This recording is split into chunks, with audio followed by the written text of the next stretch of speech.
A lot of my patients that come to me say that making a baby is hard. It should be easy, but it becomes hard.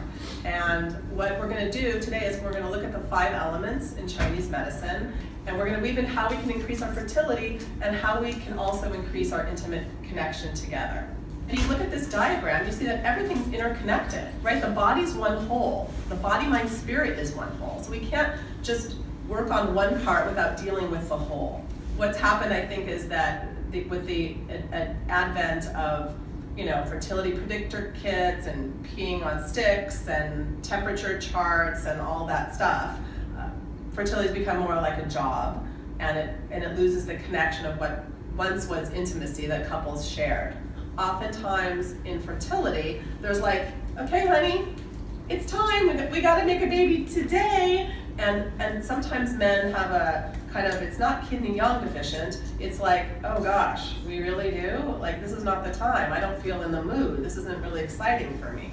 So that becomes a sort of a communication juggle of how are we going to pull together and decide, like, how do we get our love life back in sync to make a baby? Because oftentimes this pressure creates problems.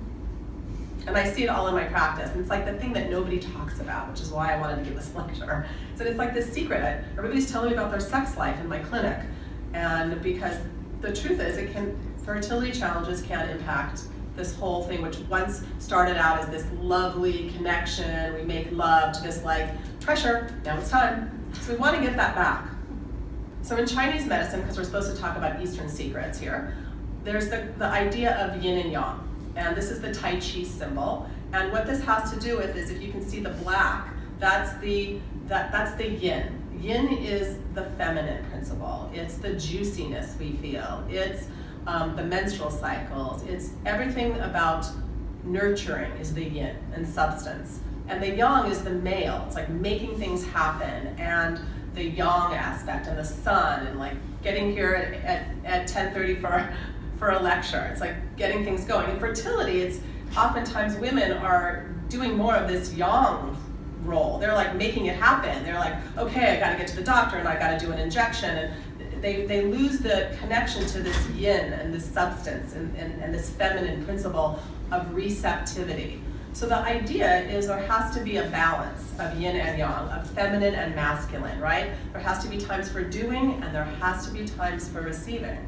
So in women, really conception occurs when we receive, no matter, even if you're doing an IVF, right? They have to put something in your uterus.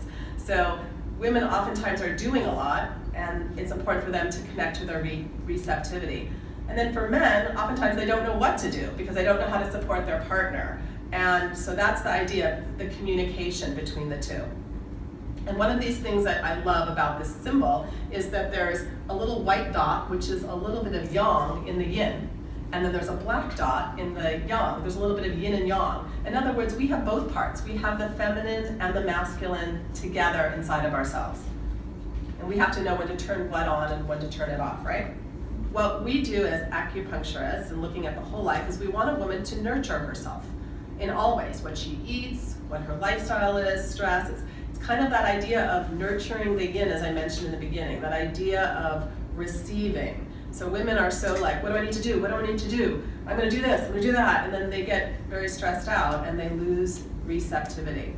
So yin and yang deficiency is a pattern of imbalance, and we use a lot of acupuncture, herbs, and lifestyle to nourish this woman. We talk about this kidney energy, and that's the center of our reproduction, but it's also the center of our sexuality. And it also is works with the adrenal glands, and that's our stress hormones. Adrenal glands produce epinephrine, norepinephrine, and they produce cortisol, stress hormone.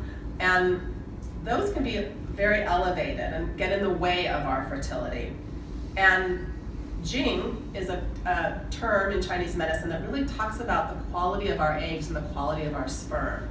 And we can enhance this Jing by how we take care of ourselves. This idea of the fire element is this idea of the hypothalamus pituitary ovarian axis. So if you don't know what that is, your hypothalamus is in your brain, and it's scanning, like, is it safe to make a baby? Am I okay to make a baby? Is everything all right? It's like scanning the environment of like how you're doing, right?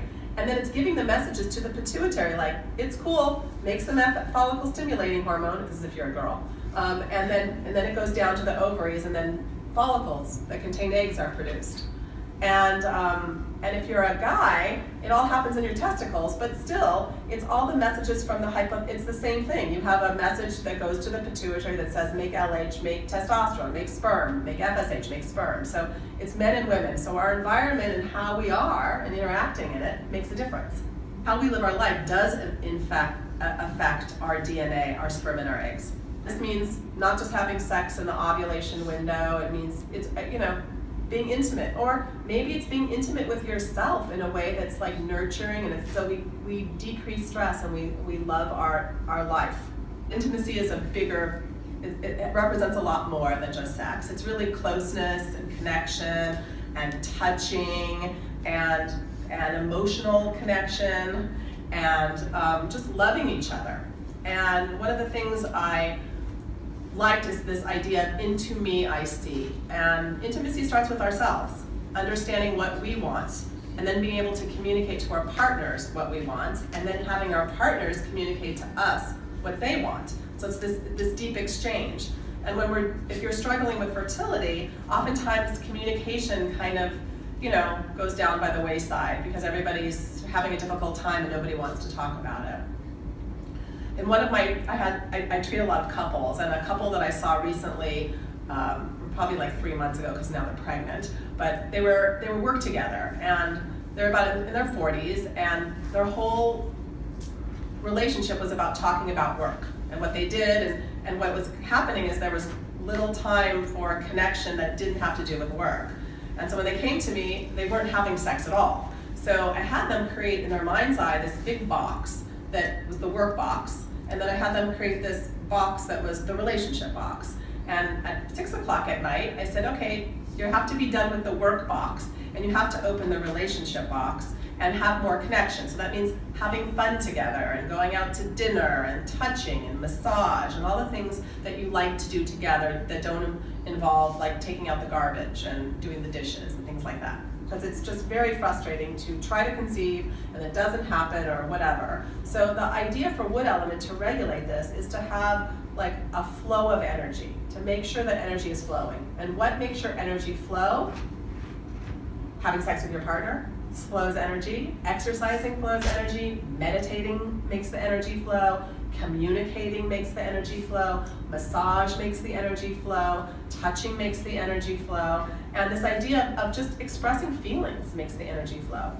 And another thing is that the liver opens up to the eyes. So looking at your partner when you're making love, looking at your partner and really seeing them. That sometimes we just are so busy we don't end up doing that. Looking at ourselves and being nurturing and loving to ourselves also helps.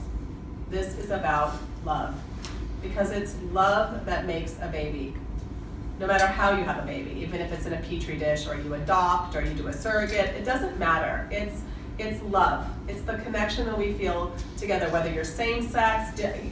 I have single women in my practice doing it, and same-sex couples, and really what this all has to do with is connecting to the heart center, connecting to love.